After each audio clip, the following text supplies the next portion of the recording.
kadang kan kesabaran kita tuh fluktuatif. Kadang naik, turun gitu. Kadang ada yang diuji lagi kesal-kesalnya bisa nahan sabar. Tapi kadang-kadang mau juga emosional terpancing. Gimana caranya Ustadz supaya bisa tetap menjaga kesabaran, tetap stabil gitu, nggak gampang terpancing dalam keadaan yang emosional gitu. Terima kasih Ustadz. Assalamualaikum warahmatullahi wabarakatuh. Nabi itu pernah mendefinisikan makna sabar. Kata Nabi, as-sabru 'inda sidmatil ula. Sabar itu di awal kejadian. Jadi kalau kita pengen belajar sabar, cobalah perhatikan reaksi kita di awal kejadian. Karena disitulah seringkali orang gagal. Seringkali kita baru mau sabar setelah lewat ya. Awal kejadian marah-marah, tantrum, ngamuk-ngamuk gitu kan.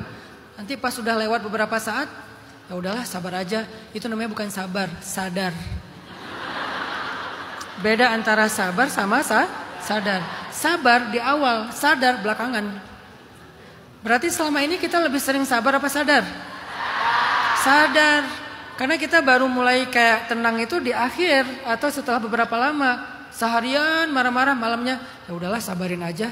Itu bukan sabarin aja, sadarin aja. Kenapa? Karena kata Nabi as-sabru 'inda sidmatil ula. Sabar itu di awal kejadian. Begitu kita mendapatkan sebuah perlakuan yang buruk, reaksi pertama kita itulah yang menentukan kita sabar apa enggak. Begitu kita dapat musibah, respon pertama kita itulah yang menentukan sabar apa enggak. Maka kalau pengen belajar sabar, fokuslah di awal kejadian. Kalau di awal kejadian kita bisa berhasil, insya Allah ke belakangnya itu jauh lebih mudah.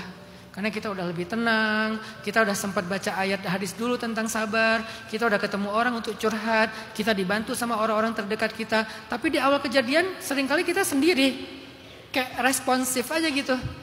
Bereaksi aja gitu. Nah kalau kita bisa kontrol di awal kejadian, insya Allah kita akan lebih stabil sabarnya. Itu teknis sabar. Tapi nanti ada nasihat-nasihat yang lain bahwa sabar itu nggak bisa sendiri. Makanya ayatnya watawasau bis sabr. Saling menasehati dalam kesabaran. Kalau pengen sabar jangan sendiri. Karena kalau sendiri kita tuh naik fluktuatifnya tuh ekstrim. Apalagi kalau kita lagi futur, gimana caranya sabar? Berat. Maka butuh orang yang bisa menguatkan kesabaran kita. Makanya ayatnya, ya ayyuhalladzina amanusbiru wassabiru. Wahai orang yang beriman, bersabarlah dan kuatkanlah kesabaran. Jadi memang harus ada yang menguatkan kesabaran kita. Itulah pentingnya bi'ah solihah, suhbah solihah. Bahasa sekarang circle positif. Itu pentingnya circle positif. Bi'ah dan suhbah solihah. Dia yang akan mentawasau bis sabarnya kita. Ketika kita mau pecah nih, sabar gitu.